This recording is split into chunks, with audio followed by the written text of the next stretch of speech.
Good morning, everyone. This is Rebekkah Smith-Aldrich. I'm coordinator for library sustainability at the Mid-Hudson Library System. And more importantly this morning, I'm co-chair of the New York Library Association Sustainability Initiative Committee. I'm joined this morning by Jeffrey Kirkpatrick, the team leader for the benchmarking team of the Sustainability Initiative, and we'll talk more about their role in this. But hi, Jeff. Thanks for joining us this morning. Good morning. Good morning. Thank you for having me on. I'm looking forward to it. This should be fun. Great. So today we're here to give you guys an introduction to the Sustainable Library Certification Program. This is a brand new program that NYLA has just launched. So you guys are on the cutting edge of hearing about the program and considering whether or not it's a good fit for your library. But we wanted to start today by giving you a little bit of background to make sure you understand where we're coming from. We're guessing you've heard of the New York Library Association Sustainability Initiative before, or you wouldn't know enough to be on the webinar. But we do want to point out that we're here thanks to the Council of the New York Library Association, who back in 2014 passed a resolution on the importance of sustainable libraries. This was a pretty big moment for libraries nationally. They're the first association to acknowledge that libraries have an active role to play in the sustainability of their communities. And we all know that as library professionals, we do that all the time. But this is really taking a step up into that leadership role on the topic of sustainability, not just in a general sense, but particularly thinking about the triple bottom line of a community. And we're going to talk about that a little bit this morning. But here's one of the resolved statements from that resolution: that NYLA enthusiastically encourages activities by its membership, that's you, and itself to be proactive in their application of sustainable thinking in the areas of their facilities, operations, policy, technology, programming, and partnerships. And isn't that wonderful? But we weren't so sure what that actually looked like and how you would do it when people started asking questions about that. So we put out a call to action, invited our peers from the library community to come and help do the work to help libraries know what that might look like. And as a result, we have a pretty active committee of about 28 of your peers who have been working for the past 2.5 years almost now to create resources and identify needs in the community that we could perhaps help to meet. So you're looking at the first group of people who came together to talk about this in New York. This was back in, I think this was September of 2015. So we're just hitting our 2-year anniversary. And this group are some of the hardest working library professionals in the state, I have to say. They've pulled off an amazing amount of work so far. You might have come across the Roadmap to Sustainability booklet and mobile app that's available for both iOS and Android. This is a great continuing education piece that was distributed through the conference last year to help people start learning the language of sustainability and the work that we're doing. There's definitions in the booklet, questions to help you think through what some of these issues mean in your community and in your library, as well as a lot of places for you to gather your thinking as you go through different professional development opportunities, and maybe even bring it to conference with you again this year to keep that thinking going if you've been using it actively. We're getting a lot of awesome feedback on this resource and actually have a whole program Saturday morning at conference to talk to people who have been actively using this and thinking and starting to do things and talk about how they do things in a bit of a different way thanks to the work of this project. We really felt we had to start by defining things for people and making sure we're using the same language. So if you haven't grabbed a copy of this yet, please do. We'll show you how to get this if you haven't already found your way to that at this point. But the Roadmap team, as I said, is one of 4 teams that are part of the Sustainability Initiative that are doing work that's been identified by the field where libraries need help with things. So one of the star teams we've got here is the benchmarking team, which I mentioned Jeff is the chair and leader of. And the reason this team came to be is when we started to take a look at what the work is that needs to happen to help libraries both be more sustainable and contribute to sustainable communities, we realized we're getting a lot of questions. Well, what does that look like? What would I do? What would my board need to do? What would need to change in my policies to make sure we're doing the right things? And that's what this team has been researching for the past 2 years, taking a look at what defines a sustainable library, how do other industries do this type of benchmarking work, and what would it look like to help lead libraries through this kind of work in a more structured or formal way. One of the most important things we did as a team was to define sustainability before we did anything else to make sure we're all working off the same definition. And we've adopted the triple bottom line definition of sustainability, which is actually an it's out of the field of economics, came out of the 80s and became very popular in the early 90s, 94 to be exact, by the economist John Elkington, who defined sustainability for the business sector is not just that one bottom line of profit. But to truly be a sustainable business or organization or community, we have to take into consideration not only financial aspects of our decisions, but what the impact of our decisions are on both the environment and social equity in our communities. Is everyone being treated fairly? Are we ensuring that we're preserving natural resources and conserving natural resources for future generations, as well as creating whatever it is we're trying to create in an economically feasible way? So when these three things are aligned, then something, whether it be a product, an organization, or a community, is truly sustainable. So it's really finding that balance that we think that libraries probably need assistance with. So we started to look around to see how do other industries do this, both from the profit and nonprofit side. And one of the examples you might be most familiar with is talking about construction, building construction. I bet some of you are actually sitting in LEED certified buildings today because the building industry took a look at how do they make better buildings that are more sustainable and resilient for both the people who use them, as well as for the people who live in the areas of the country where the products that it takes to build a building are produced. So these things might be familiar to you. They're very specific to construction and renovation of facilities. The LEED program, Green Globes, and Living Building Challenge all create benchmarks for both building owners and construction professionals to work towards to create the most energy efficient, low impact buildings they can that are doing a high performance in terms of indoor air quality and energy efficiency. And isn't that wonderful? And so when we started to look at those programs and saw they have basic checklists that just walk you through the decisions you have to make, we were really kind of salivating over that because that's what we wish we had for libraries, and both on the operations and facilities side, but as well as our outreach and partnership side of things. So looking a little deeper, we uncovered that other industries have created products just like that. In the business community, there's the B Corp or Certified B Corporation program, which helps businesses do better in their production, their human resources, their policy development, how they operate themselves, as well as in the higher education field. We found the STARS program from the Association of the Advancement of Sustainability in Higher Education. And this let us know we were on the right track. And so we started to look to see, could we just use these existing programs for libraries? And of course not. That would have been too easy. So we discovered that we needed to do some work ourselves to develop a product that would be specific to libraries. We identified a need for a different product for public libraries versus school libraries versus academic libraries.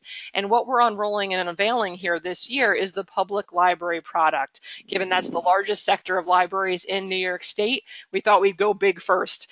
So we're starting with public libraries through the NYLA Sustainability Initiative. So over the past 2 years, we've taken a hard look at what are those questions we're hoping libraries are asking themselves to figure out how to be more sustainable and contribute to a more sustainable community, both on the local scale and the global scale.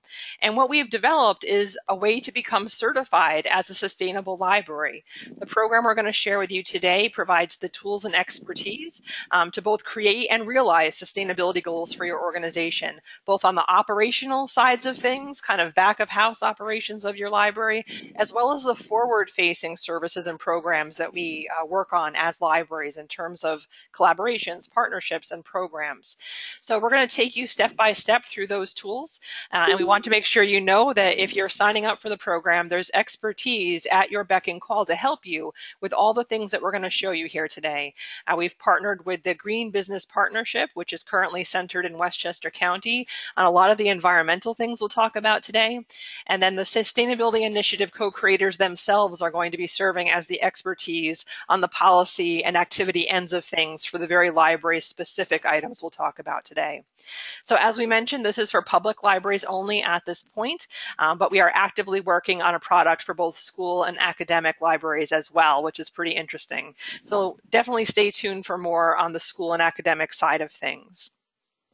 Before we dive into the nuts and bolts of what the program is, we really wanted to tell you kind of what we think why this is a good idea for libraries to tackle this kind of work. It is no small thing, and we are not saying it's easy work that we're about to ask you to consider doing, but we think it's a big deal because it can have huge impacts for both your library and your community.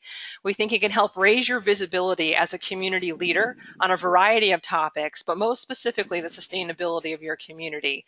And this kind of positioning of your library, of taking an ownership role, of doing things in a different way with an eye towards sustainability of the local and global environment and community, really can help position the library and tell the story of your library in a different way than we have in the past. You've all heard the phrase that actions speak louder than words. And this is a program that really helps your actions speak loudly on your behalf and represent the core values of librarianship. So we really feel that this program can help position your organization as a good investment for the future, whether that be for public dollars and yes votes or inspiring people to donate to your organization. When we interviewed other libraries and other types of organizations that have done similar work in those other sectors, they found that they rose in stature amongst their peers as well as in their community and were recognized as doing good work to make the world a better place. And really, libraries have been doing that for generations, and here's a way to get some better credit for it perhaps than we've gotten in the past. So we're pretty positive about how this can help your library do good work and be recognized for it at the same time, which is something that we're always looking for as libraries, to be recognized for that good work that we do. So let's get into what is the actual program and how does it work. So Jeff, as the chair of the benchmarking group, is going to help walk us through how it works, just step by step, so you see how you get started. And then we'll dive into the categories of work that you would be engaged in, so you have a really good sense of the type of activities and the topics that are going to be covered.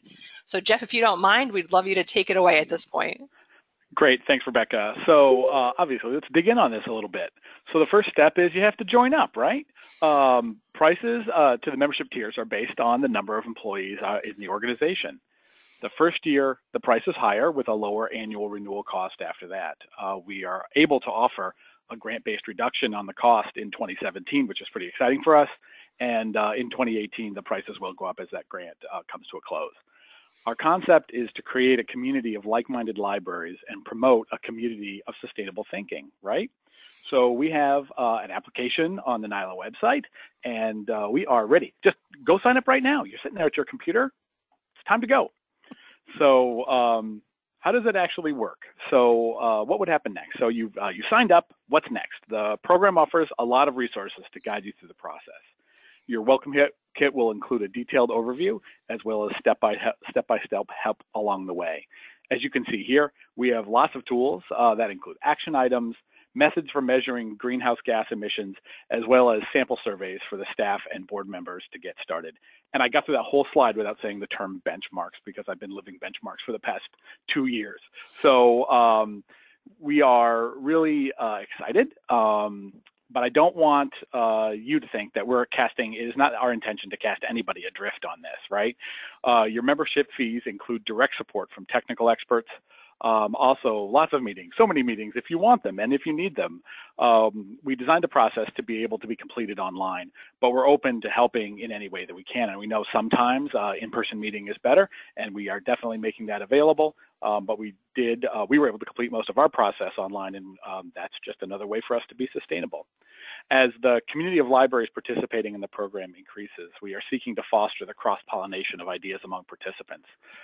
We know that great ideas come from lots of different places, and we want to make sure that we're gathering those together so they could be included in future iterations of the certification program. So then what does this path to certification look like, right? What does it look like after you sign up? You've got the welcome kit. What actually does the library do? The process kicks off with the survey of library employees. You have to gauge the staff behaviors and ideas about operating more sustainably at work. This exercise also helps identify candidates for your library's green team. The formation of the green team is another early activity in the program, and a template for the survey is provided through the team. So to achieve the certification, libraries will engage in data collection and benchmarking so they can track their success of progress within the program. This also allows for aggregate impact data to be collected and to allow us to tell the story of all the positive changes that libraries are making towards sustainability. Policy writing to institutionalize the best practices as a sustainable library. You'll see that included right through the whole program. We need commitment, organizational commitment, all the way from the top, and it's threaded right through our whole program. Program and partnership development with an eye towards sustainability of your community, and all activities are designed to help libraries position themselves as sustainable leaders in the community, which is our goal. Great. So throw it back to, oh, sorry, go ahead. Thanks, Jeff. So we're going to talk about the action list, because that's really the huge work that you're going to be doing in this program, as well as the greenhouse gas emissions inventory. You guys who are thinking about signing up, you obviously would be our first group to go through this. So what we're thinking right now is that, and as Jess was saying, to create that community, that presentation aspect will be really critical, to really hear the story that your library went through and what that resulted in for your library. And then, of course, to celebrate once you've been certified, to make sure you get as much PR out of that as possible. We really want to see this leveraged both in your community that you serve and at the wider state level, if not national level, making sure libraries are recognized for taking the lead in this work.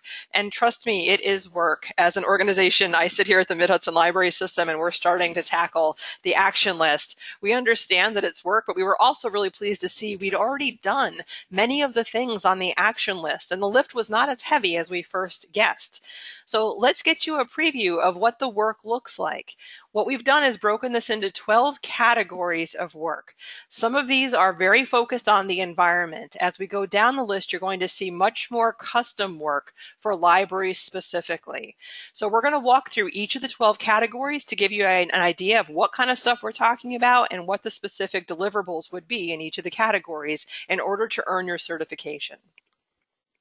So we start at the top with organizational commitment, and this starts with a policy that's board approved, that your board acknowledges a commitment to operating your organization more sustainably.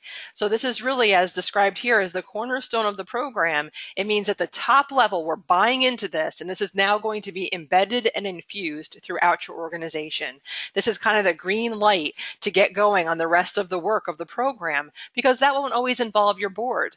But if your board isn't on board with the work, it's not going to go as smoothly as you would hope. So kicking things off with the policy, and again, a policy template comes with your starter kit. It's not like you have to create it from scratch. Again, libraries actually are not on the leading edge of this. We've got lots of other industries to draw from who've already done this kind of work. So you've again got a template to start with, a great way to start the discussion with your board and really roll into this from a position of strength, that your organization is all in on it. So when your staff start to hear about it and work on it, we're all on the same page moving forward. So in this particular category of the program, there's 14 possible actions that you could take, 9 of which are required. Some of them are pretty simple, but they're just a way to help you get organized and stay on track during the program. For example, designating someone to be the leader of the project. So whoever that coordinator might be, it could be the director, it could be a staff person. We've seen it done multiple ways through the program that's done in the business sector for this portion of our program. You could start a green team if you wanted. It happens to not be required. So if you're a smaller library, you're not expected to have to create a committee out of nothing. But again, if you don't have a leader for the project, it's probably going to be very difficult to complete. You'll see other elements of this really speak to how do you embed this type of ethic into your work.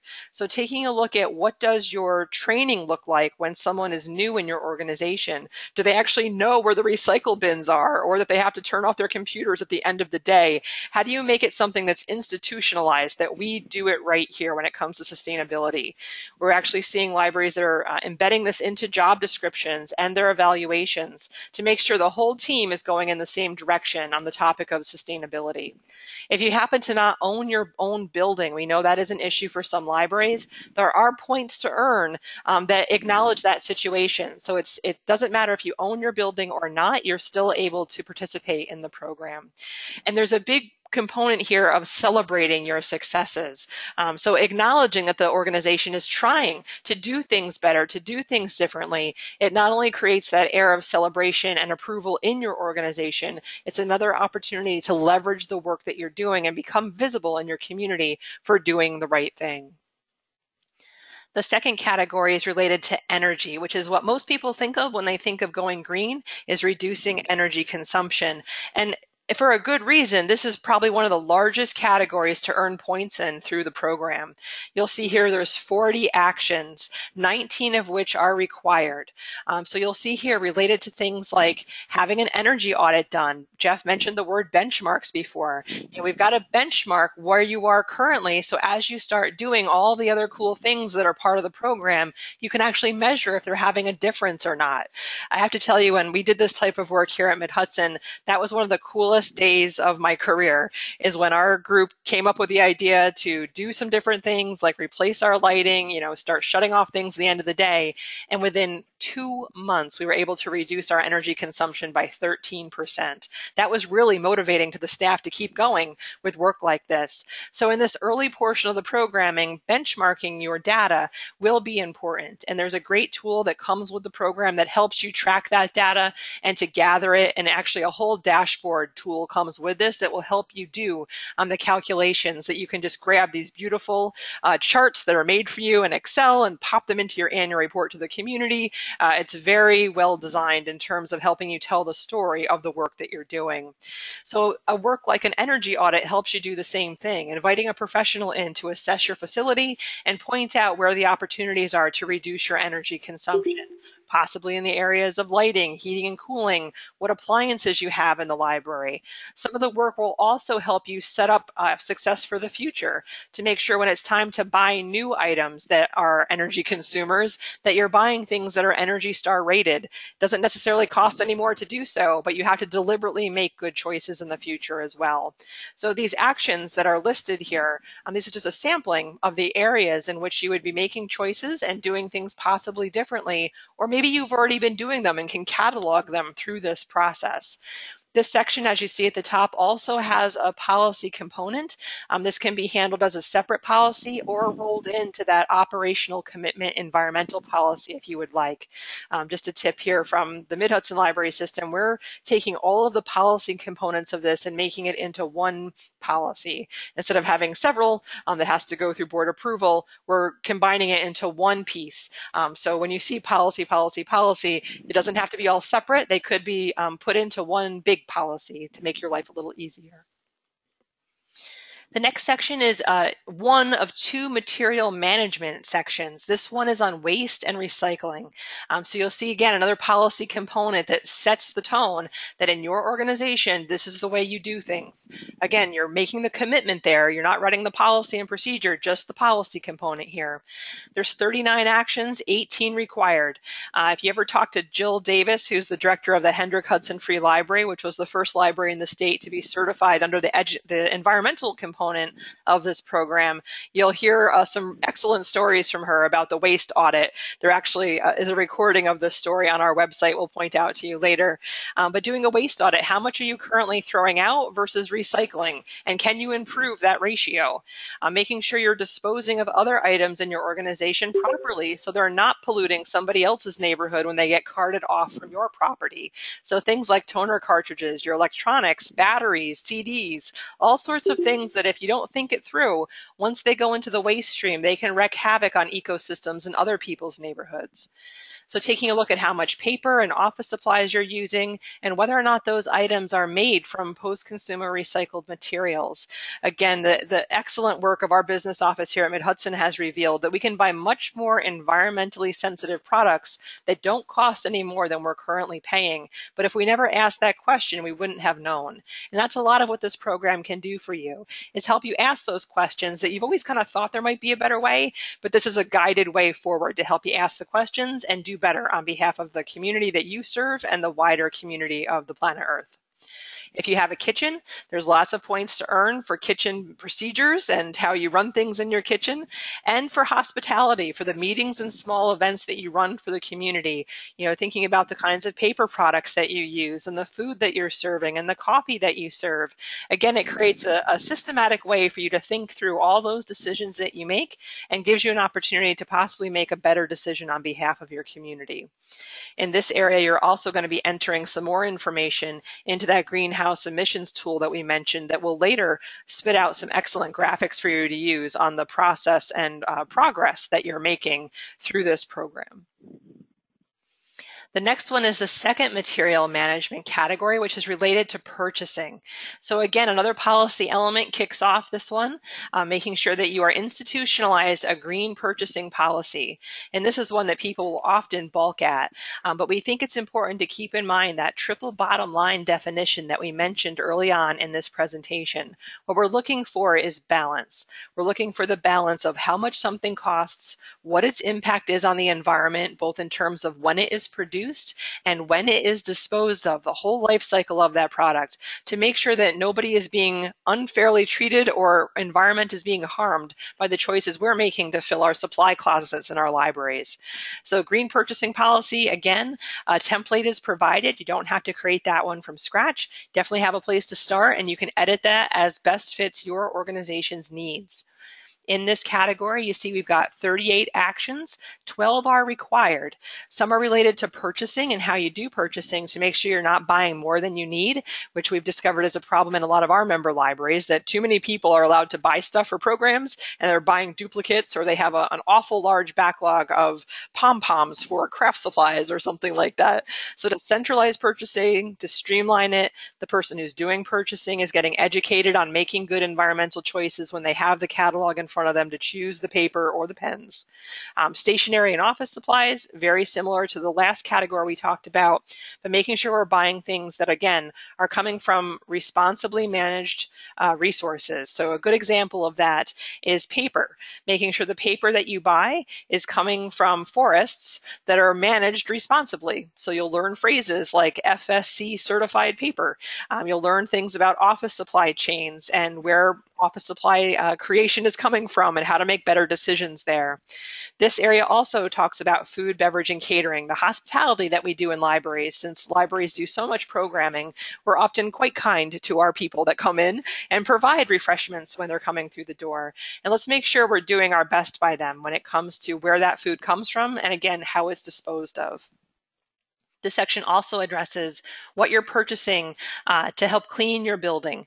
This is a huge opportunity to improve indoor air quality in your organization, as well as make sure you're purchasing materials that aren't harmful to the environment when they get washed down the drain or thrown into the garbage. Electronics, packaging, you see low VOC and non-toxic products. Again, this section just takes you step by step through those decisions and helps you systematically think through all the things that you purchase and whether or not there's a better way to do it. So this section in terms of performance has you inventory your current purchases so you can assess whether or not reducing what you're purchasing or switching to an alternative that's more environmentally friendly would be feasible for your organization. The next section is transportation, which might at first make you scratch your head as a library. Not too many libraries have fleets of trucks and vans, although some do have vans for delivery. Certainly systems do in many cases in the state. However, this one addresses both employee commuting, as well as if your organization owns vehicles. So even if you have one vehicle to help your staff do outreach in the community, or you have vans that help with delivery, there's definitely options in here that might apply to your organization. And this will actually be part of the employee survey, is to estimate how much commuting is going on by your employees, whether or not they're taking public transportation, if that's an option for them. But you've got 27 actions in this category. Only 10 are required. And you'll find that if you don't have a fleet or you don't do much business travel, there might be far less required items in this category than you might think for your organization. But it does ask you to help promote the opportunities for ride sharing and public transportation in your area. If you're in a more rural area and these things are not options, no worries. You can make a note that that's not applicable in your situation. The next section is related to land use. So this might be an unfamiliar phrase for most library professionals, but what it's talking about is if you have a facility that actually has property around it, how your landscaping is being treated, how you manage, if you're using pesticides, how you manage stormwater on your property, how much of that water that falls from the sky onto your property is going into a municipal sewer or into a local pond, and whether or not that's good for the situation in which you are situated. So again, 28 actions, 13 required, walking you through some of the choices that you make when it comes to landscaping, how water is managed on your site, what type of plants are on your site. Are you picking things that aren't native to your ecosystem, which means they need more water than native plants would? How you manage leaf and grass recycling, pest management. Of course, libraries are always concerned about pest management, and what's the most ecologically friendly way to manage pest management, both for the outdoors in terms of what's getting seeped into the ground and then into your groundwater, but also in terms of the humans that come into contact with those things, the people that help take care of the outdoor area of your library, making sure they're not unnecessarily exposed to toxic products. This is an area that this can help you with.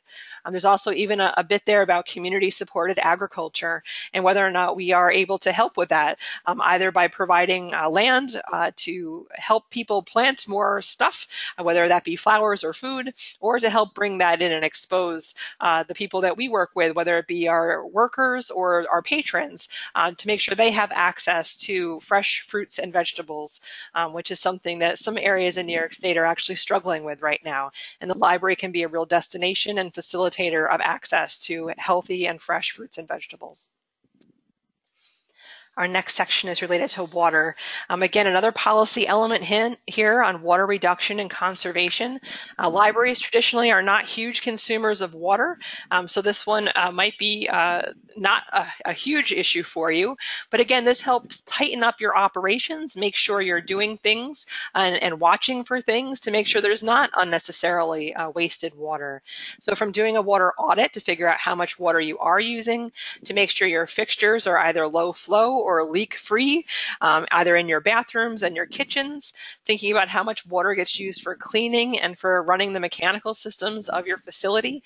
There's just little spots that you might not have realized are contributing to how much water you're consuming and how much water that you either are or are not wasting in your organizations. So this obviously very dependent on where your water comes from and what type of facility you have, but once again helps you methodically walk through thinking about where water comes from, where it's going, and are you using it appropriately in your organization.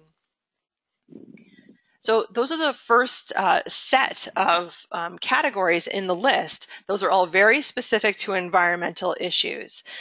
As we saw throughout it, there were performance metrics elements through many of the categories, which are all being fed in to this inventory tool, the greenhouse gas emissions inventory tool. So it's currently based in Excel, and they give you the form and it spits out the graphs that I mentioned. But very soon, in fact, any day now, they keep telling us, this is actually going to be transferred into an online format. So you'd have an online portal in which you'd be entering in your information and looking at your dashboard and generating the graphs that demonstrate the savings that you've achieved over time by the other choices that you've made.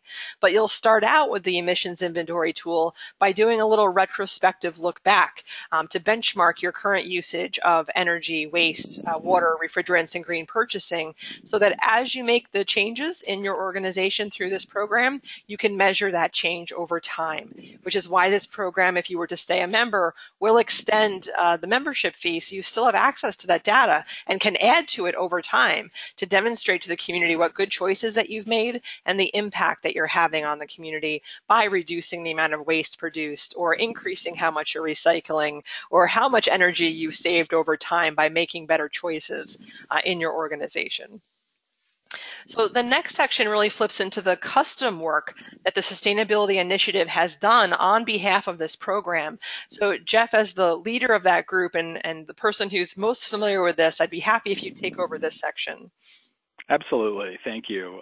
As we begin to look at this section and different benchmarking tools that were available to us, we came to realize that there are lots and lots of ways that libraries are just like all sorts of other organizations, but there are, of course, key ways that libraries are in fact not like many other organizations. And so we developed a series of items that I'll run through now. The first one of those is partnerships, right? In order to be sustainable, the library needs strong connections in its community. Partnerships are a tried and true method for building those connections, and the actions in this section require an organizational commitment to the fostering of those types of connections. This section helps the library participate in collective impact projects to help libraries achieve maximum benefit for the community. Activities include partnerships with nonprofits and businesses. That's something that some libraries shy away from, but we're talking about stretching ourselves a little bit. Look at the non-traditional partnerships, including businesses. To have targeted programming, which focuses on different groups and provide points for innovative work to collaborate in the community. We've also noticed a tendency for the same staff people to be the ones reaching out in partnerships, and that could be the director or the children's librarians. There's lots of different people they can be, but this section encourages participation with partners at all levels of the organization. Next, we'll talk about community involvement. Again, as you'll see, the statement or policy needs to be included in there. We have 5 action items, one of which is required. To ensure sustainability, the library needs to stretch outside itself and be community focused. This section encourages libraries to get involved with community-wide strategic planning, staff participation in non-library community events, and responsive programming based on community needs. This provides points for innovative work to collaborate in the community. As we began to look at this, we knew that there are all sorts of innovative, community-driven programs going out there, and we want to hear about it. We want to give people a chance to talk about it. The next section, we talk about social equity and resiliency. This is a larger section. It encompasses a variety of different topics that contribute to the social equity and the sense of community to build the resiliency of the library and the community itself. There's a particular emphasis on promoting diversity, data-driven program decisions, and disaster recovery planning. The point is to ensure that the library is not only at the table, but that the library provides the services that the community needs, right? So we have to seek community input. We have to develop our disaster recovery plans and participate in community disaster plans. We want to have a focus on staff health and wellness. How can we be a sustainable library if we don't have a sustainable staff? And we do need to look at salary equity. We need to look at our own house and make sure that we are providing salaries necessary to have a continuing and successful library. The next section will focus on financial sustainability, and there are 8 actions, 2 are required, and a library's ability to pursue its mission and its financial sustainability are entwined. You should be planning to thrive, not just keep your head above water, right? Sometimes it feels like that. That's what we're just trying to do, keep our head above water, but really we need to be taking a long view. Sustainable libraries are planning for the long haul and therefore needs strong financial projections, a fund balance development, and a strong oversight of the funds invested in the library, right? The community invests in us and we need to be good caretakers of that money. This section also asks the library to think about recruitment and retention of quality staff and the long-term investment in those staff. There's obviously a direct financial impact of that. We need to be investing in our staff, and in order to do that, we need to make sure we're paying a competitive salary and benefits that allow us to recruit and retain the best possible staff members. And here's something that not a lot of organizations have, our collections, right? All libraries have different collections. And what that means is changing, but we devote enormous amounts of money in our budgets, our staff time, which is our budgets, right? And our square footage of our building to collections, which means human, financial, and environmental capital is expended towards this collection development. This section urges libraries to fine-tune collection development and weeding policies. We want to make sure we're using metrics to determine the optimal collection size and to get innovative about collections and space used for those collections, right? One of the biggest uses of energy and all sorts of resources of the library is just having space. And we need to make sure that while we have sufficient collections to be able to serve our community needs, that just increasing the connections, the size of the collection isn't the goal. We want to make sure we have the proper collection to be able to serve our community right.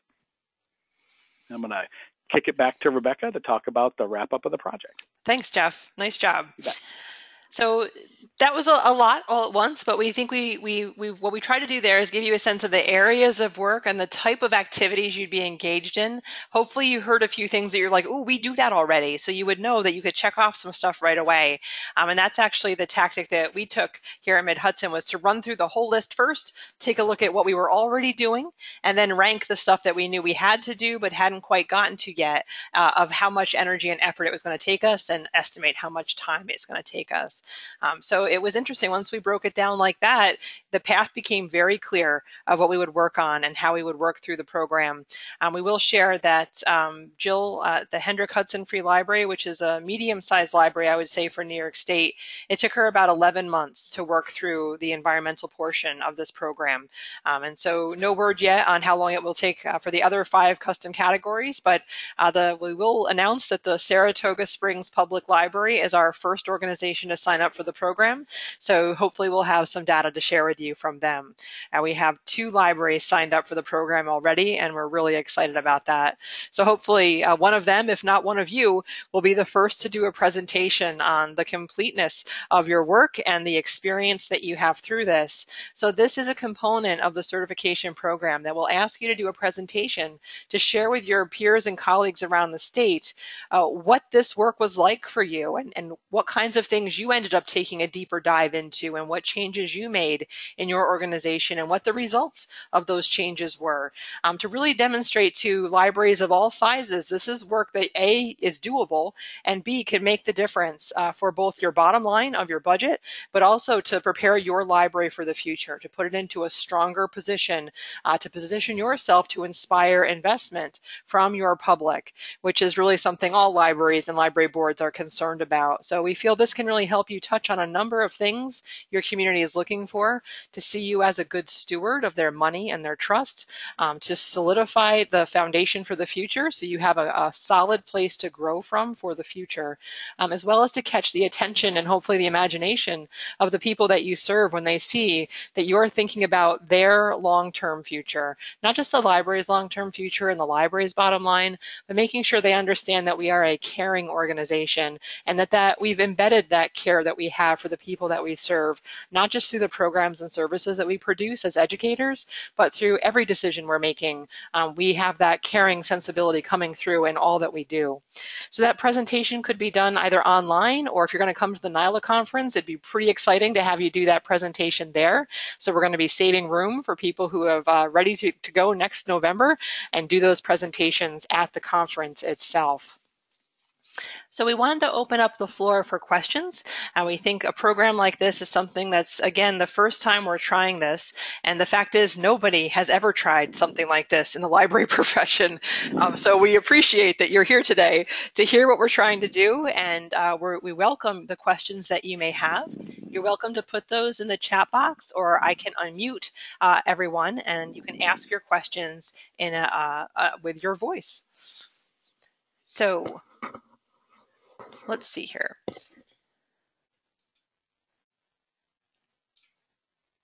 So if you've muted yourself, I can't unmute you. You'd have to unmute yourself to ask a question. So at this point, I've unmuted everyone from my end, so then it's up to you if you need to unmute yourself as well. And again, you could also share questions in the chat box. We're happy to answer them.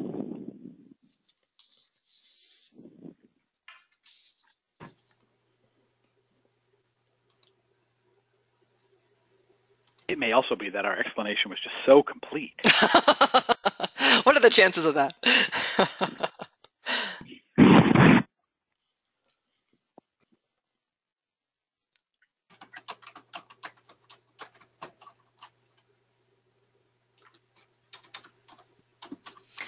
So someone is asking a question in the chat box. What is the expense used for? So you notice that there is a fee to join the program, and that money helps to underwrite the technical assistance we're receiving from the Green Business Partnership. So when you need to do things like a waste audit or use that greenhouse gas emissions tool, which is maybe what you're thinking to yourself is that's like above my pay grade. That's because we have experts honestly standing by to help you do that kind of work. So that technical assistance, it will help to underwrite your access to that technical assistance, as well as the proprietary tools that have been developed by the Green Business Partnership to help you do this work. Our access to those first 7 categories is thanks to these membership fees that we're paying. It also helps to pay for the acknowledgement and kind of kit that comes when you're all done to make sure the NYLA staff has what they need to help you leverage the PR that you can gain from the program.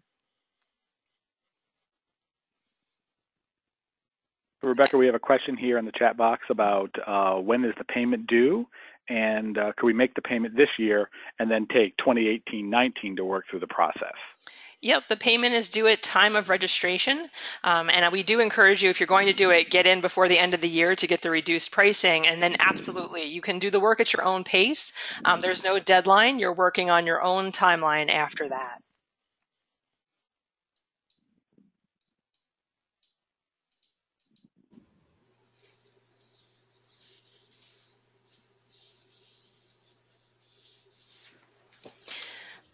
So someone was asking, what is the cost to sign up? And we did show that on one of the earlier slides, but we will also point out that it is available on our website, the whole chart, which is nyla.org/sustainability, where you can see the chart that we had up there to refer back to, as well as the explanation of what the money is going towards, why we have a cost associated with the program. And we've got a good question here about where would we suggest that you start. Obviously, signing up is the first step, but I do want to stress that hopefully you saw during the presentation that through all of the benchmarks and through all the action items, it starts at the top. It starts with this policy, this organizational commitment, whether it's a statement or policy or board. You need to have the board thinking about this, and some of the benchmarking, some of this process, as well as allowing you and us to collect data and able to tell that story, is also to get our elected officials or the board and however they're organized to be thinking about this stuff in the first place and see that this is part of their job to make sure they're overseeing that for the community. So a question here about the timeline for developing benchmarks for school libraries. That is a project that's currently under development. We've got Jeff and Jill Lining who have taken the lead on that one. And I don't know about you, Jeff, but it seems like within the next few months we would hopefully have something to pilot with some school libraries that would be interested in helping us with that. Yeah, absolutely. Our job for both the academic and the school benchmarks is to have these ready to go out in a small pilot program to make sure that we're not completely off base. And then my goal for the benchmarking team is to have those ready to talk about this time next year, right? So in order for us to be able to officially launch them before conference, so that any classes or anything, we can take care of that at the conference at the same time.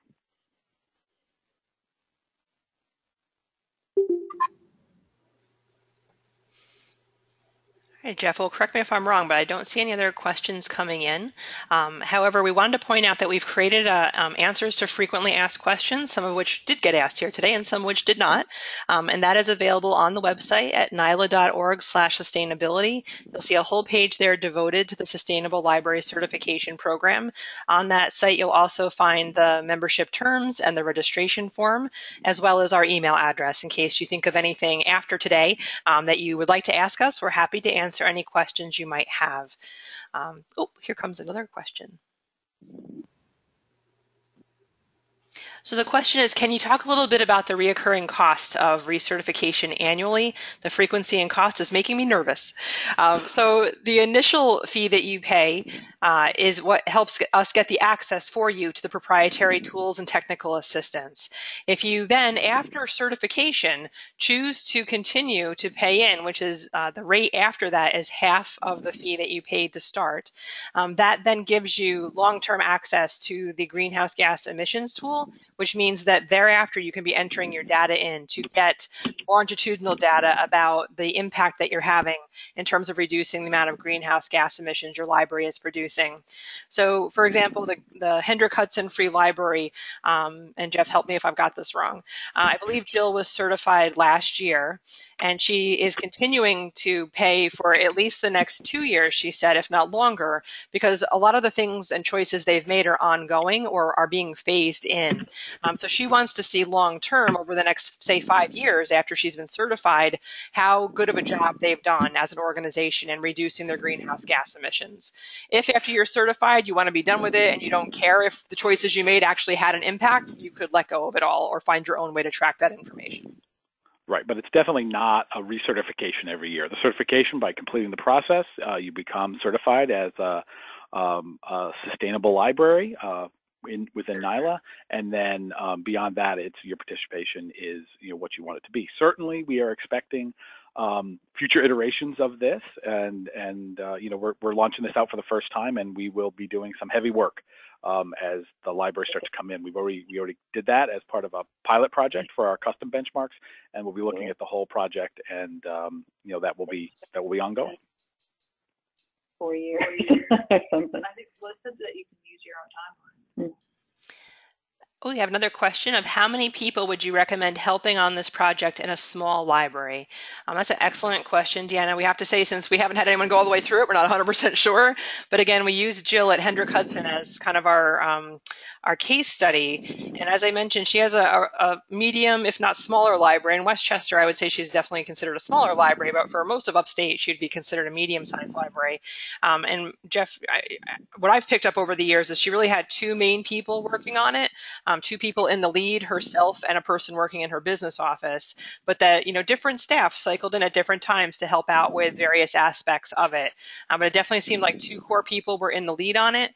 But then obviously, when they're doing policy, the board would come in and help out, or when they were doing a waste audit, a couple of other staff people helped out. So there was a rotation there, I think, depending on the work that was being focused on at the time. Our experience, as Jeff mentioned, we did a pilot program, particularly of the custom benchmarks.